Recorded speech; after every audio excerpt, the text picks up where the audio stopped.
Hey, my name is Chris. This is CKWWW. Thank you for checking out my video. So with the holidays coming up and thinking about what the kids are going to get for their mom, I thought it'd be a good idea to bring them out in the garage with me and we would make something. It was a win-win-win. Spend time with the kids. They make something for their mom. Hopefully teach them some new skills. They helped me make this jewelry box. It is full of that handcrafted look, aka it's got character. So let's get to it. Hope you enjoy the video. Thanks for watching. I'm going to be using some leftover walnut and maple I have. Walnut and maple always just seem to go together. Run them through the table saw to get them down to the right size and true up the edges, and then we'll plane them down and we'll go from there.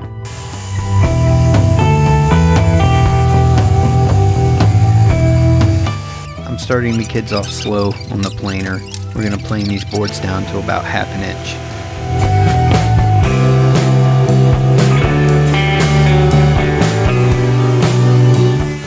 And then just to make sure they're getting the full authentic experience, I make them help me clean up the mess too. Next, I very carefully, very slowly walk them through, cross-cutting the pieces down to their length.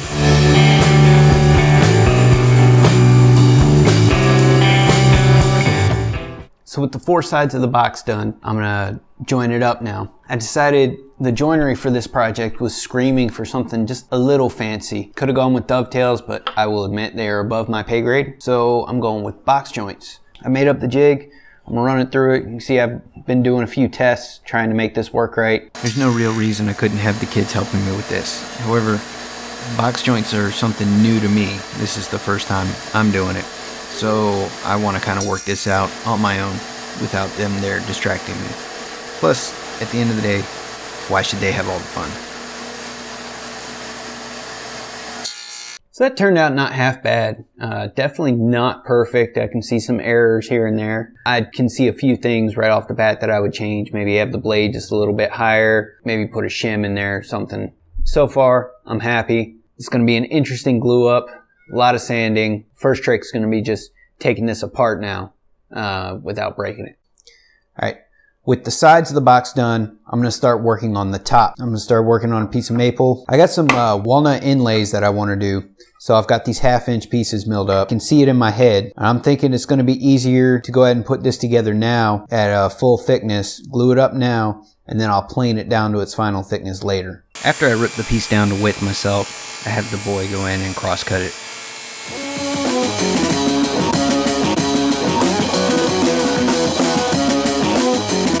After we glue up the first 2 sides of the inlay, we'll cut off the excess at the bandsaw and then sand it flush over at the disc sander.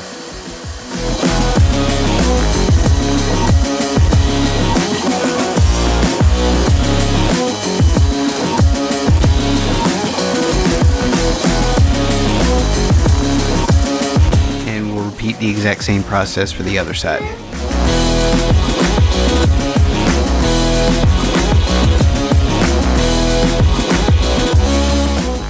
So you see what had happened was, I originally planned to just finish off the top with more maple around the outside. Turns out I didn't have as much maple as I thought I did.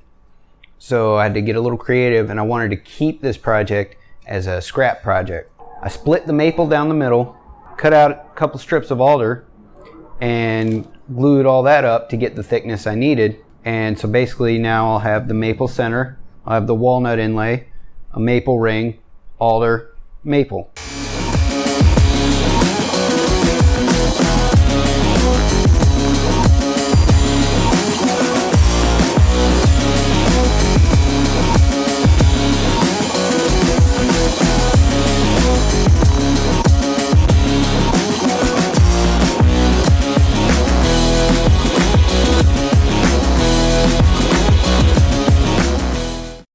Oh boy.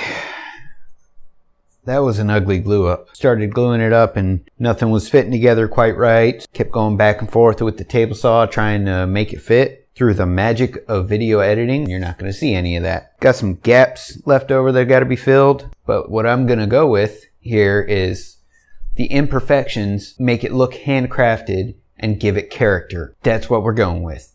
And all I need is for you to just nod your head and say yes. Also, apparently, at some point there was a failure to math, because it's about 1.5 inches too short, about 1/4 of an inch too wide. Not sure what happened there. But so I've got to glue some extra pieces onto the end to make that up. And then as soon as that's dry, I'll be able to run it through the planer, and hopefully planing it down is going to make it look better.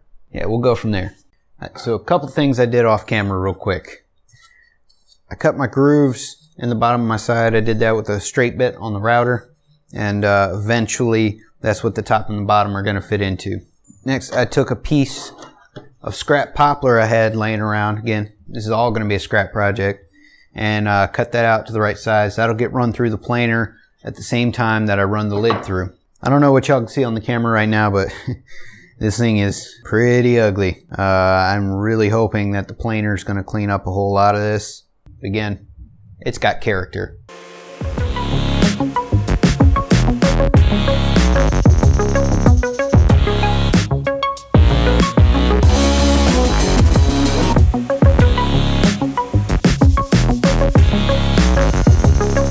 Cutting a rabbet around all 4 sides of the bottom and the top so that they can fit into those 1/4 inch grooves I cut in the sides. We're going to pre-finish the inside of the box before we glue it up. We're going to do that with a coat of shellac real quick, and just to be sure, I'm using blue painter's tape to keep the finish off of the glue surface. I don't want anything getting in the way of the glue holding this thing together.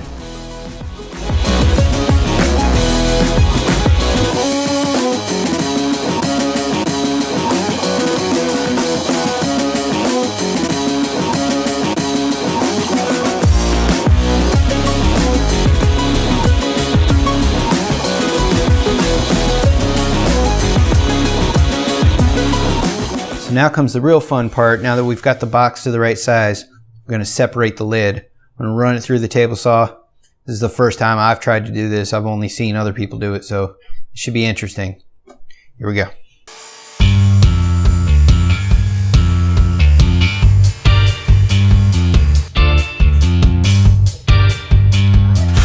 I've glued down a sheet of sandpaper to a piece of plywood so that I can sand the mating surfaces of the lid and the box flat to each other.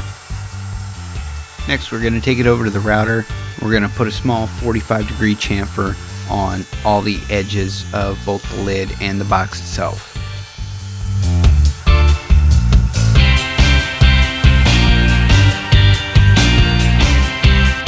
Next, I'm going to chisel out the mortises for the hinges, and I'm going to be completely real with you now.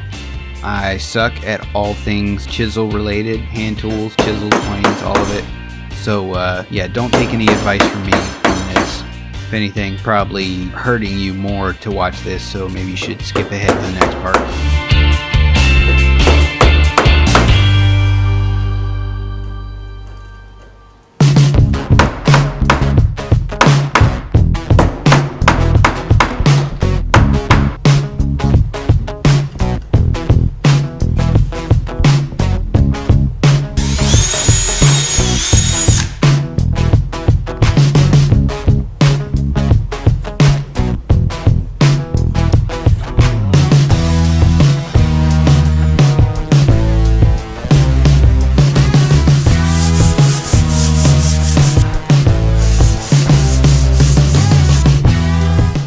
Apply a couple coats of tung oil to the outside of the box for the finish.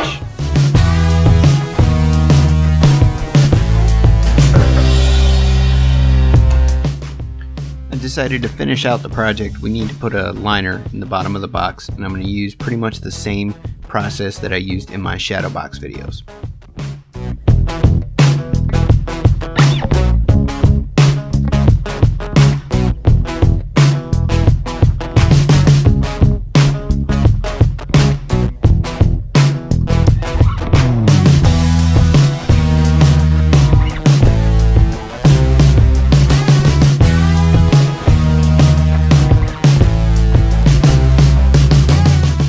So there it is. I hope you enjoyed watching this video. If you're still here, tell me what you think. Like, comment, subscribe, let me know. There was a lot of learning experience in this video for me too. A lot of things I did for the first time making this project. And I hope to incorporate those in the future. I had a good time. The kids had a good time. Thanks for watching my video.